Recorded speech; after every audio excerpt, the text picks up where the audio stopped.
여러분 반갑습니다. 수요예배 시간이 다시 돌아왔습니다. 에베소 5장 29절부터 오늘 33절까지의 말씀, 이 부부관계, 또 교회와 예수 그리스도와 교회에 연결되는 관계, 그 중요성에 대해서 오늘 마지막 말씀을 듣게 됩니다. 자, 에베소 강의를 하면서 정말 이 부분에 와서 다시 느끼는 것은 무엇이냐면, 우리가 교회를 너무 몰랐다. 교회의 기원도, 교회의 진정한 모습도, 상태도, 그리고 결정적으로 몸의 지체라는 것이 정말 몰랐다. 그리고 부부관계에 대해서도 우리는 다시 한번 깊은 묵상을 하게 됩니다. 이렇게 이번 기회를 통해서 약 3번에 걸쳐서 이 말씀을 들었으니 이제 우리에게 남은 것은 실천할 것밖에 없다고 이렇게 생각을 합니다. 자, 오늘 29절 말씀부터 읽도록 하겠습니다.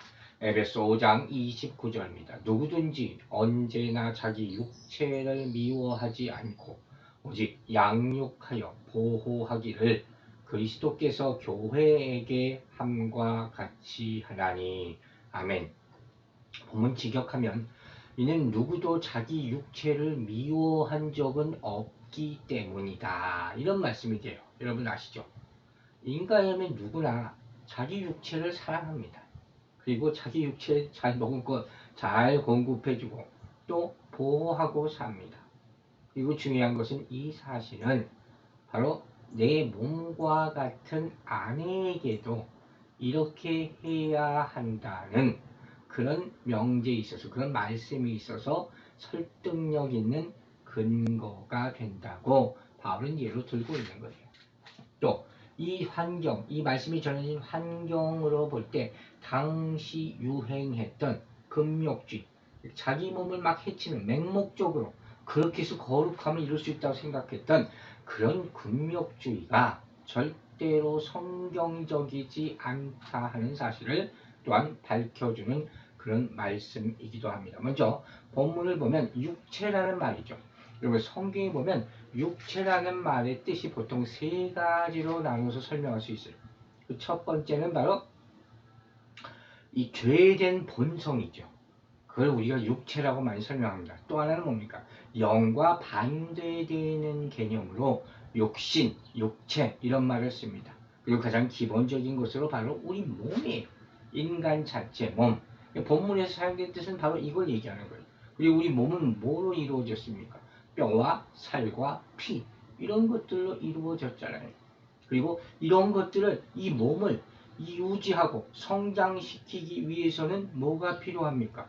바로 양분의 공급이 필요하다. 영양분의 공급이 필요하다. 이 세상을 살기 위해서 필수적으로 영양분들이 있어야 되지. 밥 먹고 살아야 된다는 얘기예요. 그래서 바울은 본문에서 양육이라는 단어를 사용합니다. 여기 어울리지 않을 것 같은데 이걸 알고 나서 보면 정말 꼭 필요한 말씀이 바로 양육이에요.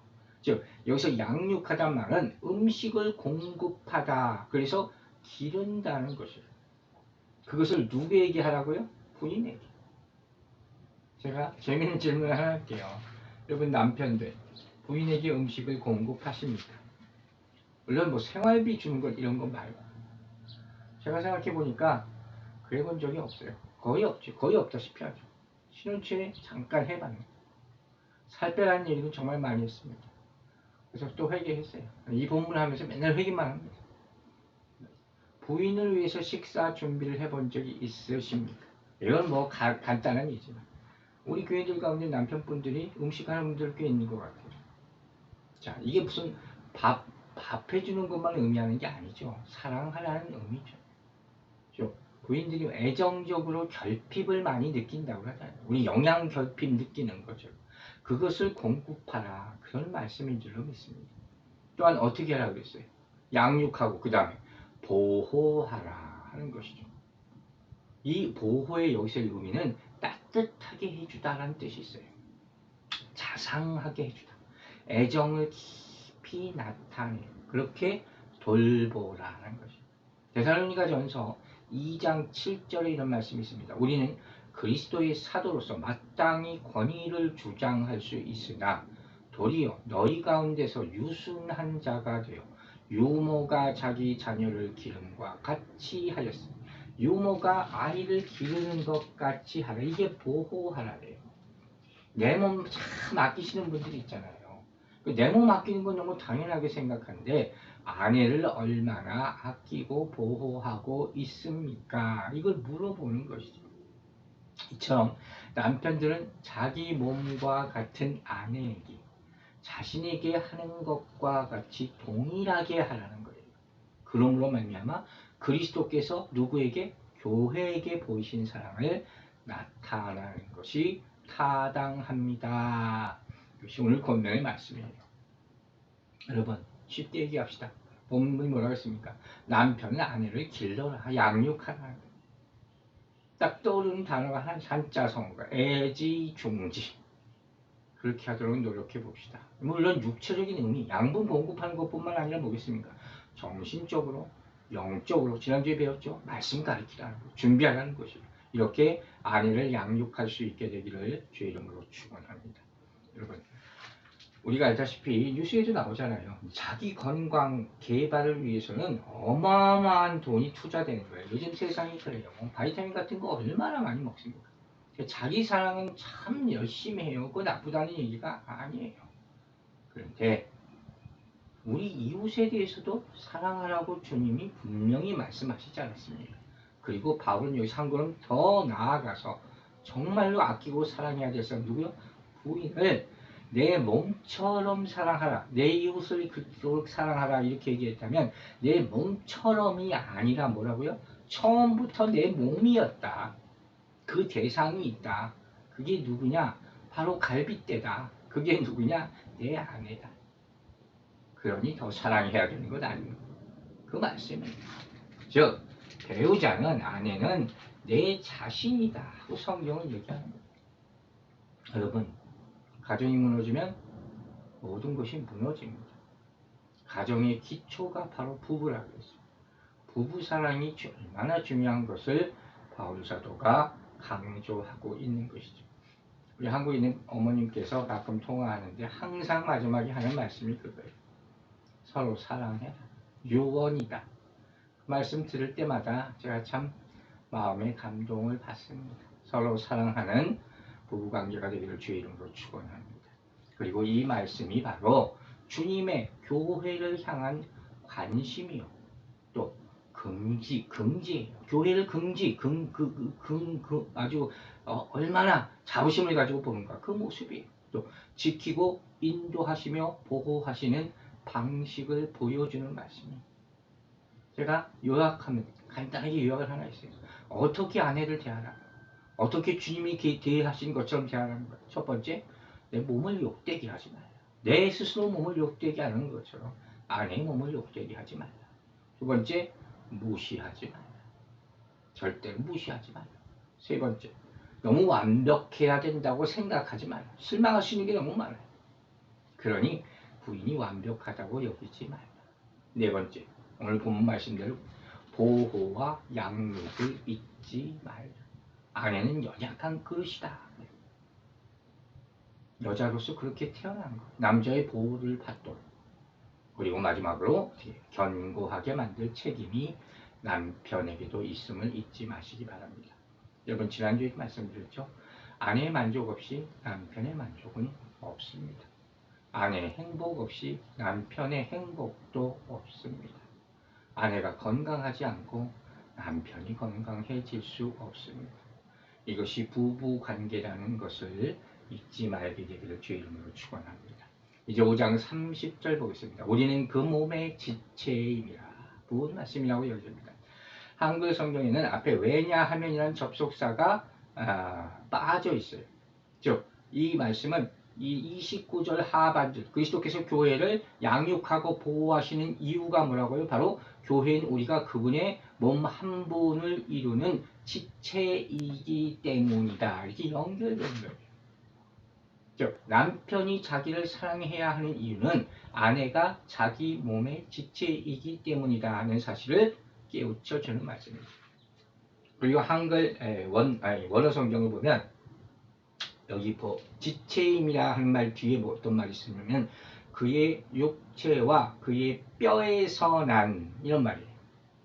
즉 여자가 남자의 살과 뼈에서 나온 것이다. 그렇게 되어 있어요. 그럼 이 말씀하면 어떤 말씀이 딱 떠오릅니까? 바로 창세기 2장 23절이잖아요. 뭐라고 되어 있습니까? 아담이 이르되 이는 내 뼈 중에 뼈요 살 중에 살이라. 이것을 남자에게서 취하였은즉 여자라 부르리라 하니라. 뼈 중에 뼈요 살 중에 살. 네, 그게 바로 아내라는 거예요. 여러분 이 말들은 뭐가 떠올랐습니까? 유기체예요. 유기적인 통일체. 서로 연결돼야 되고 하나 돼야 되는. 그게 바로 뼈 중에 뼈요 살 중에 살이라. 이분은 아담의 갈비뼈로부터 만들었다고 성경에 분명히 나와 있어요. 즉 여자에 대한 정의, 진정한 정의는 뭐냐? 남자에게서 취한 자예요. 그게 여자의 의미란 말이에요. 여자는 단의 의미란 말이에요. 바울은 뭐라고 얘기하는 거예요? 남편과 아내를 서로 떨어진 관계가 아니라 공동체라고 언급하는 거예요. 그래서 부부의 상호간에 지켜야 할 원리가 있다. 그리고 이것은 어디서부터 출발해야 되냐? 창조의 원리를 이해해야 된다는 말씀이에요. 사실은 결혼 전에 이 창세기의 말씀, 결혼에 대한 말씀, 하나님께서 제정해 주신 결혼 제도에 대한 말씀을 사실 꼭 배워야 돼요. 마찬가지로 이게 뭐와 연결되고? 교회, 그리스도와 교회의 관계. 그리스도 없는 교회라는 것은 존재할 수 없죠. 하나 되어야 되죠. 그리스도와 교회는 뗄래와 뗄 수 없는 관계다. 즉 하나다는 거. 교회는 세상에 무엇을 나타내는 존재입니까? 바로 그리스도예요. 그리스도의 이름과 모습을 나타내는 존재가 바로 교회란 말이에요. 이와 같이 바울은 그리스도의 교회가 하나인 것처럼 남편과 아내도 하나이다. 이 사실을 가르쳐 주고 있는 것입니다. 이제 5장 31절 말씀 보겠습니다. 그러므로 사람이 부모를 떠나 그의 아내와 합하여 그 둘이 한 육체가 될지. 참 흥미로운 말씀이 바로 에베소 5장 31절 말씀입니다. 사실 굉장히 깊은 영적인 의미가 이 말씀에 담겨져 있어요. 31절 읽으면서 눈에 딱 들어오는 두 가지 동사가 있어요. 그게 뭡니까? 바로 떠나 하고 또 하나는 뭐예요? 합하려라는 단어. 즉 이 에베소 5장 31절 말씀은 떠남과 합함의 이중적 사역을 보여주는 그런 중요한 구절이에요.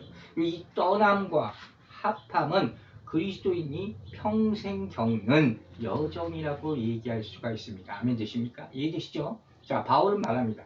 사람이 부모를 떠나 그랬어요. 여러분, 오늘 우리는 그리스도인의 결혼관 중에 아주 중요한 개념을 여기서 보게 되는 것입니다. 자, 제가 질문을 할 테니까 여러분 나름대로 대답해 보시기 바랍니다. 왜 떠나야 합니까? 분명히 얘기하잖아요. 사람이 부모를 떠나라. 여러분 왜 떠나야 돼요? 같이 살면 안 됩니까? 옛날에 우리 아버님도 그런 얘기 했어요. 다 같이 모여서 살자고. 근데 그렇게 안 하시더라고요. 그게 안 된다는 걸 어느 순간부터 깨달았기 때문에 그런가 봐요. 먼저 이 말씀은 창세기 2장 24절의 인용이에요. 자, 읽습니다. 이러므로 남자가 부모를 떠나 그의 아내와 합하여 둘이 한 몸을 이룰지로다. 아멘. 그대로예요, 그대로. 자, 이 말씀의 의미를 이제 아시겠습니까? 창세기 2장 24절을 읽으니까 32절의 구체적인 거기에 대한 보완적인 설명이 뒷부분에 나온단 말이에요. 다시 물을게요. 왜 떠나야 합니까? 답이 나오잖아요. 그의 아내와 합하기 위하여. 아멘입니까? 즉 이건 뭡니까? 새로운 연합을 위해서. 새로운 연합을 위해서. 이 말씀은 실제적으로도 이해해야 되고 영적으로도 이해해야 되는 말씀이에요. 즉 이 말씀은 무슨 의미냐? 이제는 이전의 관계에서 매여 있거나 이전의 관계를 그냥 고수하려 해서는 안 된다는 거예요. 부모, 아버지나 어머니를 떠나서 새로운 관계로 들어가라. 그게 결혼이라는 것이죠. 그래서 어떻게 되는 거예요? 새 가정의 머리가 되라. 그러므로 부모는 떠나게 해줘야 돼요. 붙잡고 있으면 안 된다는 거예요. 왜? 부모가 볼 때 이건 평생 내 자식이에요. 하지만 이제는 어떻게 한 아내의 남편으로 여겨야 한다. 더 이상은 나에게 속한 부모에게 속한 애가 아니고 새 가족의 머리가 되었기 때문에 더 이상 통제하려 해서는 안 된다. 자식을 이제 결혼시키는 부모들이 반드시 명심해야 될 말씀이죠. 시편을 보면 45편 10절 이런 말씀도 있어요. 딸이여 듣고 보고 귀를 기울일지어다. 내 백성과 내 아버지의 집을 잊어버릴지어다. 남편이 부모를 떠나던 아내도 시집을 가게 되면 잊어버려야 된다. 여러분이 요새 새벽기도에 창세기 하잖아요. 리브가 뒤도 안 돌아보고 떠나잖아요. 딱 떠오르는 거예요. 또 이 말씀은 뭐냐? 떠나라는 말씀은 남편은 이제 자기의 새로운 위치가 생겼잖아요. 그것을 지키고 안전하게 할 의무가 있다는 게 책임이에요. 이제 새로운 관계예요. 옛 관계와 새로운 관계 사이에 끼어 있을 필요가 없다. 마치 고부 갈등 같은 거죠. 그러지 말라는 거예요. 그럼 어떻게 할 것인가? 바울은 지금 이 말씀을 부부에게만 하는 게 아니라 32절에서 뭐라고 얘기합니까? 나는 그리스도와 교회에 대해서 말하노라. 이렇게 얘기하고 있어요. 이걸 잊지 말아요. 즉 남편이 자기 아내와 연합하기 위해서 그 부모를 떠나자. 그러는 것처럼 어떻게 했다는 거예요? 예수 그리스도께서는 떠나셨다는 거예요. 이 얘기를 하는 거예요. 이 얘기를. 어디를 떠났어요? 하늘 보좌를 떠나셨잖아요. 이 말씀이에요. 왜? 그 신부를 사서 구원하시기 위하여 교회죠. 이게 바로 32절에서 비밀이다. 이렇게 얘기하는 거예요. 아시겠죠? 자, 다시 돌아와서 이제 떠나기만 하면 됩니까? 그 다음에 뭐라고 했어요? 그의 아내와 합하여 그 둘이 한 육체가 될지니. 여기 나오는 육체도 앞에 말한 것 같이 몸이에요. 그래서 한 육체가 된다는 것은 첫 번째로 결혼을 통해서 어떻게 해요? 성적 결합을 이룬다는 말이에요. 아름다운 성적 결합, 하나님이 주신 것이죠. 두 번째, 이 합하이라는 말은 결코 떨어질 수 없는 운명 공동체가 된다. 아픔도 슬픔도 함께 나눈다. 그런 의미를 가지고 있어요. 그리고 세 번째로 본문에서는 어떤 의미로 쓰였냐? 남편과 아내가 그리스도와 교회 사이처럼 신비한 연합을 이룬다 하는 사실을 깨닫게 하기 위해서 본문에서 보여주는 거예요. 여기서 합한다는 말은 아주 깊이 헌신한다는 거예요. 떨어지지 않도록 뭉쳐진다 하는 것이에요. 처럼 남편과 아내의 관계가 충실하게 하나가 되어야 함을 본문이 설명하고 있다는 거예요. 제가 아주 간단하게 한마디로 얘기할게요. 둘로 보면서는 안 된다. 따로 보지 말아야 된다. 하나로 봐라. 부부는 하나로 봐야 된다. 따로 생각하고 하지 말라. 서로 이기적이어서는 안 된다. 이 말씀이 이것만 기억하시면 될 것 같아요. 우리 앞에서도 얘기했죠. 여자는 어디서? 남자에게서 취한 것으로 만들어졌다. 기억하십니까? 하나님이 결혼이라는 제도를 만들어주심으로 다시 함께 있게 하신 거예요. 그게 원래 목적이었으니까. 얼굴을 마주보게 하신 거죠. 몸 안에만 있게 안 하시고. 그것을 32절에서 뭐라 그런다고요? 비밀이다. 라는 거죠. 자, 5장 32절 읽습니다. 이 비밀이 크도다. 나는 그리스도와 교회에 대하여 말하노라. 바울이 분명히 얘기합니다. 남녀관계, 결혼관계, 예수 그리스도와 몸된 교회의 관계는 뭐라고요? 비밀이라는 거예요. 큰 비밀이라는 거예요. 이 말씀을 이런 순서로 한번 설명을 하려고 해요. 첫 번째, 뭐의 비밀입니까? 두 번째, 어떻게 이 비밀을 알 수가 있고 어디까지 알아야 합니까? 흥미롭죠? 마지막으로 이 비밀을 어떻게 간직하고 지켜야 하겠습니까? 자, 이런 식으로 설명합니다. 먼저 본절에 언급한 이 비밀이라는 단어는 미스테리예요. 미스테리라는 뜻이 단어에서 온 것이에요. 우리가 많이 듣던 그런 단어죠. 몇 가지 견해도 있습니다. 이 비밀의 의미가 뭐냐? 먼저 결혼의 신비함과 오묘함 자체가 미스테리이기 때문에 그것을 비밀이라고 표현했다. 그래서 로만 캐톨릭 교회에서는 이 본문을 근거로 해서 결혼을 성례 가운데 7가지 성례가 있다고 그러니 구성례도 얘기하고 거기에 포함시켜요. 우리 프로테스탄트 개신교는 뭡니까? 이 성례는 세례와 성찬 2가지밖에 없잖아요. 그러니까 결혼까지 성례로 본단 말이에요. 그래서 결혼식 할 때 아주 어마어마하고 거창하게 막 거룩하게 막 보이게 이렇게 합니다. 자, 두 번째, 보통 우리가 생각하는 의미는 뭐냐? 그리스도와 교회의 관계의 신비함과 오묘함과 이 결혼, 남자와 여자의 연합을 연결시켜서 보는 것이 문맥적으로 타당하다고 우리는 해석한다는 거예요. 즉 여기서 비밀이라는 말은 그리스도와 교회의 친밀한 결합이에요. 즉 아담과 하와가 부부로서의 결합을 통해서 한 육체가 된 것처럼 그리스도와 교회도 그런 관계에서 신비적인 결합체가 된다, 연합체가 된다 하는 것이죠. 이렇게 얘기하면 이게 뭐 틀린 설명은 아니지만 너무 어려워요. 너무 신학적이에요. 다시 내가 얘기하려면 못하잖아요. 의미가 없어요. 그래서 아주 제가 쉽게 한번 설명을 다시 하려고 합니다. 자, 이게 무슨 소리냐? 여자를 하나님께서 처음 지으실 때 어떻게 하셨습니까? 창세기. 하나님께서 남자를 잠들게 하시고 수술했죠. 갈비뼈를 빼내서 하셨죠. 그죠? 최초의 외과 수술이라고 얘기한 거예요. 마찬가지로 여러분, 교회는 어떻게 태동됐습니까? 하나님께서 갈보리 언덕 위에서 두 번째 아담, 그의 독생자, 그의 사랑하는 아들을 죽게 하심으로 십자가의 죽으심으로 이게 바로 비밀이라는 거예요. 즉 여자가 아담으로부터 취함을 받은 것처럼 교회는 누구로부터? 그리스도로부터 취함을 받았다. 여자가 아담의 갈빗대로부터 취함을 받았듯이 교회는 주님의 피 흘림으로부터 나온 것이고 창에 상한 허리에서 나왔다. 아멘 되십니까? 이것이 교회의 근원이에요. 이것이 교회의 비밀이라는 거예요. 그래서 그리스도를 성경 뭐라고 합니까? 둘째 아담, 마지막 아담 이렇게 표현하는 거예요. 로마서 5장 17절 보세요. 한 사람의 범죄로 말미암아 사망이 그 한 사람을 통하여 왕노릇하였은즉 더욱 은혜와 의의 선물을 넘치게 받은 자들은 한 분 예수 그리스도를 통하여 생명 안에서 왕노릇하리로다. 아멘.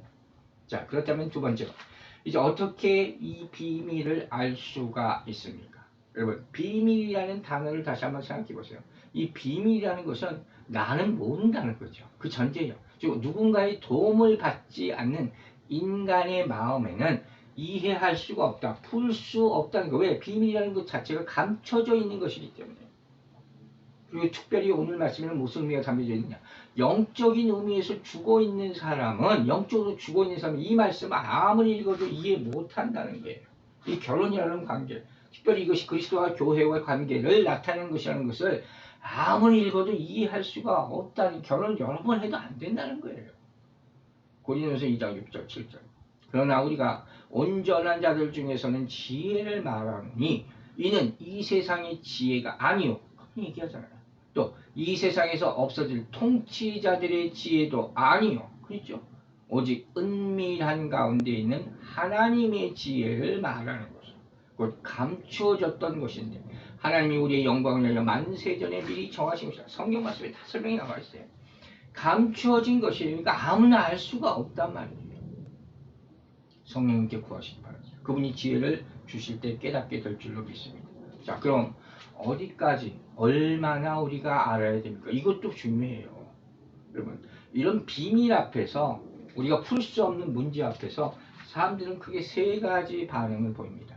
첫 번째는 어렵기 때문에 아주 아예 알려 하지 않고 딱 덮어놔요. 한 번도 읽지 않는 거죠. 두 번째 반응은 뭔지 아세요? 이 말씀을 자기가 그냥 자의적으로 해석해버려요. 너무 쉽게 생각하는 거예요. 결혼 뭐 뻔하지 뭐 이렇게 얘기하는 거예요. 그러나 성경은 뭐라고 했어요? 분명히 감추어진 비밀을 드러나시게 하는 것은 성령밖에 없다는 거예요. 요한계시록에 나와 있잖아요. 여기서 아는 자는 축복받는다. 성령의 역사가 있어야지 우리가 깨닫게 된다는 말씀입니다. 그러므로 어떻게 해요? 이 비밀은 덮어놔서도 안 돼요. 감하거나 더해서도 안 돼요.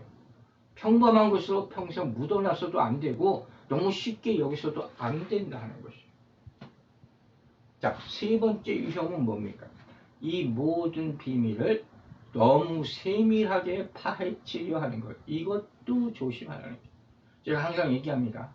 모르면 모르는 것까지 그냥 놔두세요. 성령이 인도하시는 데까지만. 지금 우리가 알 수 있는 한계가 있어요. 저도 여기까지만 합니다. 더 이상은 저도 지금 더 이상 말할 수가 없어요. 하나님이 나중에 또 한 번 기회가 있으면 더 깊은 말씀을 나누게 되길 주의 이름으로 축원합니다. 여러분, 이 관계, 즉 남편과 아내, 그리스도와 교회가 비밀이라는 것, 이 말씀에 대해서 제가 묵상한 것, 여러분에게 조금 나누고 앞으로 더 진행하려고 합니다. 자, 이 말씀은 교회에게 주신 말씀이에요. 교회, 하나님께서 성령을 통해서 교회에게 진리의 말씀으로 주신 것들이 있습니다.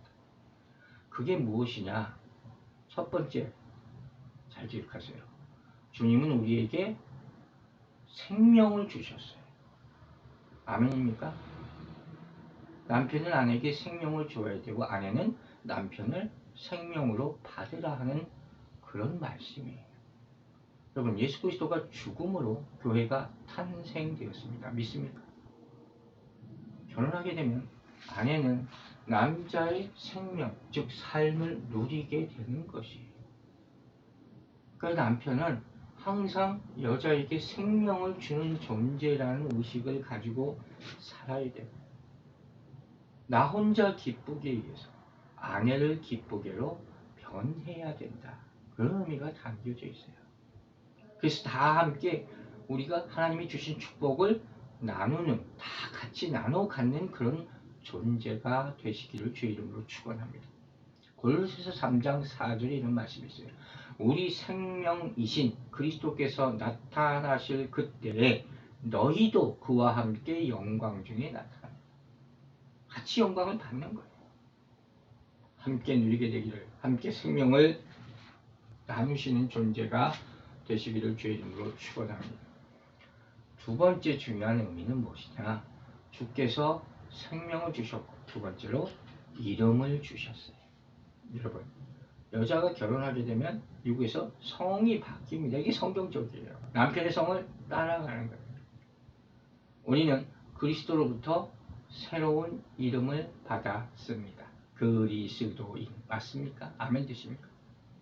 고린도서 5장 16절 유명 말씀이죠. 그러므로 우리가 이제부터는 어떤 사람도 육신을 따라 알지 아니하거나 비록 우리가 그리스도도 육신을 따라 알았으나 이제부터는 그같이 알지 아니하거나. 아멘입니까? 그리고 고린도후서 5장 17절에 무슨 말씀이 나와요? 유명한 말씀. 그런즉 누구든지 그리스도 안에 있으면 새로운 피조물이야. 이전 것은 지나갔으니 보라 새 것이 되었도다. 나오잖아요. 그전에는 육체적으로만 알았어요. 그런 관계였어요. 그렇게 가볍게 생각했어요. 지금은 그리스도인이란 이름을 가지고 있다는 거예요. 이 말씀을 갈라디아서 2장 20절은 또 뭐라고 했습니까? 내가 그리스도와 함께 십자가에 못 박혔나니 그런즉 이제는 내가 사는 것이 아니요 내 안에 누가 살아요? 그리스도께서 사신다는 거예요. 바뀌었어요. 이것이 결혼관계의 신비라는 것이에요. 여러분, 새로운 이름을 부여받았음을 잊지 마시기 바랍니다.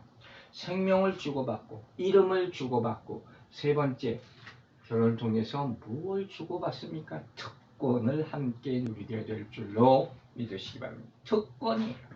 요한복음 17장 23절 말씀 읽겠습니다. 곧 내가 그들 안에 있고 아버지께서 내 안에 계시어 그들로 온전함을 이루어 하나가 되게 하려 함은 아버지께서 나를 보내신 것과 또 나를 사랑하신 같이 그들도 사랑하신 것을 세상으로 알게 하려 함이로소이다. 하나님의 사랑을 다 같이 누리는 거예요. 하나님의 특권을 다 같이 누리는 거예요. 아내는 남편의 특권을 다 누립니다. 여러분 상상해 보세요. 별로 좋은 얘기나 예는 아니지만 한국 군대에 가면요, 계급이 올라갈수록 그 사모님들이 똑같이 이렇게 인사를 받아요. 이 부하들이 이 지금 인사하는 각도가 사모님들 똑같아요. 나쁜 얘기지만 좋은 예를 하나 얘기할까요? 우리가 지금 창세기 보고 있잖아요. 이삭과 리브가, 그렇죠? 이삭과 리브가는 다 누구의 복을 누립니까? 아브라함의 복을 누려요. 하나님이 아브라함을 축복하실 때 그 자손을 다 축복했기 때문에 함께 특권을 누리는 거 얼마나 감사합니다. 여러분 잊지 마세요. 남편과 아내는 함께 특권을 소유하는 존재, 관계입니다.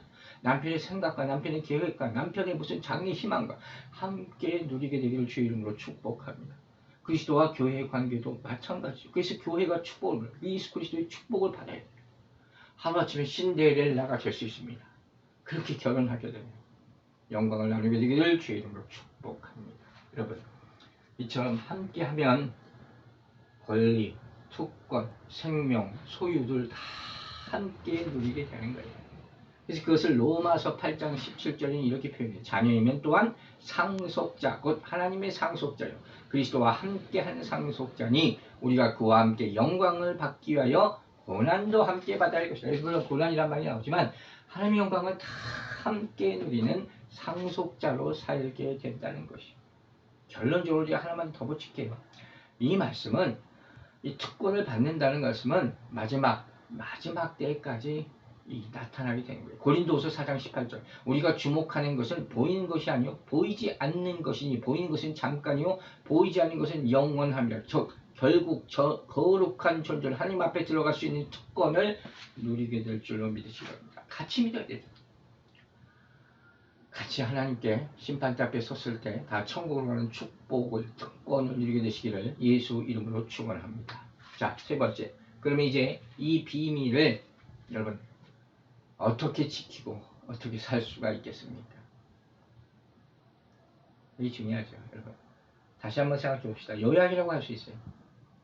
하나님께서 왜 이렇게 부부관계를 만드셨겠습니까? 그 궁극적인 이유가 목적이 뭐겠습니까? 바로 오늘 본문 말씀입니다. 그리스도와 교회의 관계가 어떠한 것인가를 알려주시기 위함이라고 했어요. 이 성경을 모르면 절대로 여기까지 생각이 갈 수가 없단 말이에요. 즉 만일 부부관계의 거룩함, 기쁨, 오묘한 신비, 은혜스러움, 영광 이런 것들을 우리가 성경을 통해서 배우지 않는다면 과연 교회의 영광이나 비밀이나 신비나 은혜나 이런 것들을 알 수가 있냐는 말이에요. 모른다는 거예요. 그렇죠? 반대도 마찬가지예요. 교회의 신비나 영광이나 비밀과 은혜 등은 조금이라도 알지 못한 사람이 이렇게 하나님이 원하시는 부부관계를 누릴 수가 있겠냐는 거예요. 못한다는 겁니다. 절대로 할 수가 없습니다. 우리 시가 한계가 있기 때문에.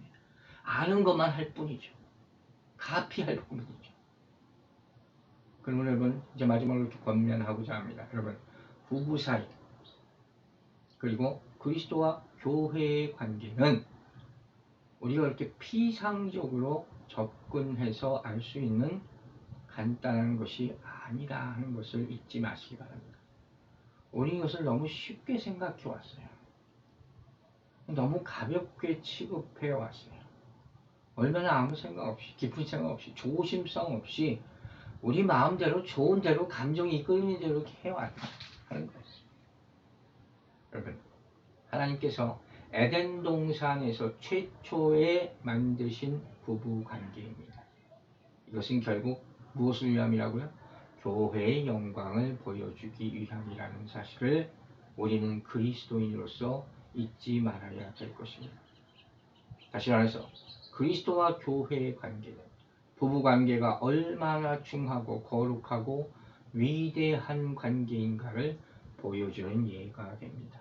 이 깊은 비밀, 큰 비밀 이것을 깨닫는 여러분들과 저가 되기를 주의 이름으로 축원합니다. 자, 에베소서 5장 33절 말씀 있습니다. 그러나 너희도 각각 자기의 아내 사랑하기를 자신같이 하고 아내도 자기 남편을 존경하라. 여기서 그러나는 반대 의미가 아니라 어쨌든지 오직 다만 그런 말씀이에요. 즉 이 본문에서는 여기 21절부터 이 계속 쭉 전개해온 내용을 오늘 마무리하는 거예요. 33절까지. 이제 6장으로 넘어가요. 강조하기 위한 접속사가 바로 그러나요.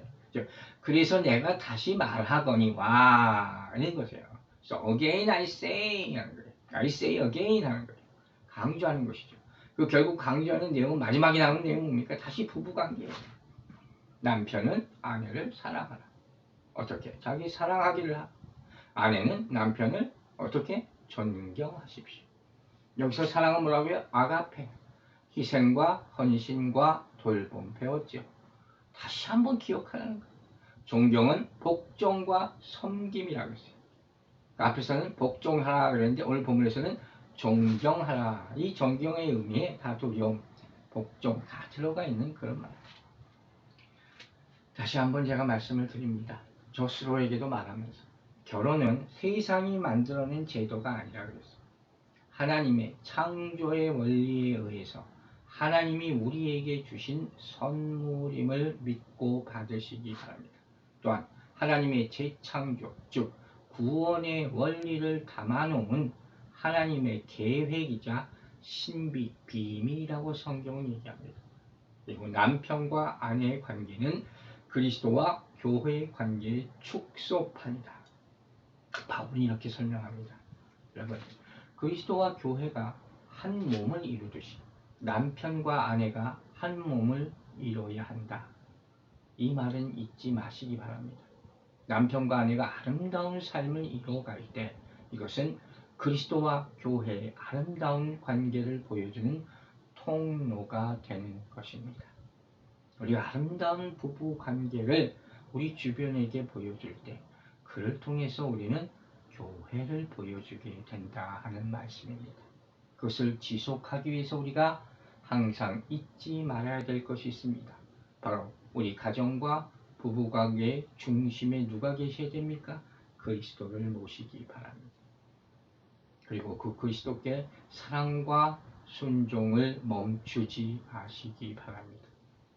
서로 희생적 사랑을 베풀고 나누고 섬김으로 거룩함을 이루시는 여러분들 되시기 바랍니다. 그리고 그 모습을 전하는 믿음의 가정을 이루시기를 주의 이름으로 축원합니다. 제가 오늘 설교 마지막에 오늘 설교가 조금 빨리 끝나서 한 말씀 인용하고 마치려고 해요. 오래간만에.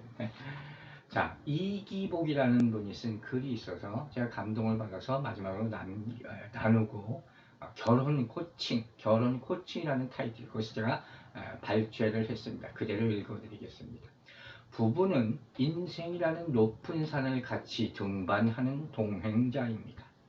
한 사람이 넘어지고 주저앉을 때 나머지 사람이 손을 잡아 일으킬 수 있습니다.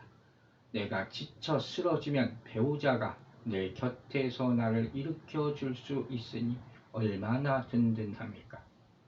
붙잡아주고 감싸주고 용기를 북돋워주는 당신이 있기에 가파르고 험한 길도 거뜬히 오를 수 있습니다. 비바람 속에도 아름다운 폭포수 아래에서도 손잡고 함께 걸어갈 수 있는 축복, 그것이 결혼의 여정입니다. 그 다음 패러그래프도 읽어드리겠습니다. 가정은 베이스 캠프와도 같습니다. 산을 오르기 위해 준비하고 휴식하며 재충전하는 곳이 베이스 캠프입니다. 그래서 가정은 안식하며 쉬는 곳이어야 합니다. 가정에서 충분히 안식을 취하고 다시 힘을 얻어 세상으로 힘차게 나아갈 수 있어야 합니다. 가정은 폭풍 속에서도 피난처가 되어야 합니다. 당신은 어떤 배우자입니까? 배우자가 세상에서 지쳐 있을 때 넉넉하고 편안한 피난처를 제공할 수 있습니까? 당신의 어린 시절을 한번 회상해 보십시오.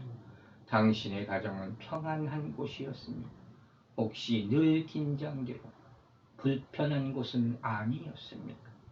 혹시 나의 부모님은 사랑할 줄도 모르고 사랑을 받을 줄도 몰랐던 그런 분들이었다 할지라도 나는 이제 행복한 가정을 이루겠다는 생각을 가지시기 바랍니다. 아멘 되십니까?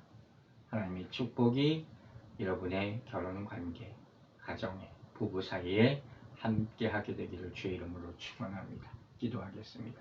아버지 하나님, 우리 가정들을 축복하여 주시옵소서.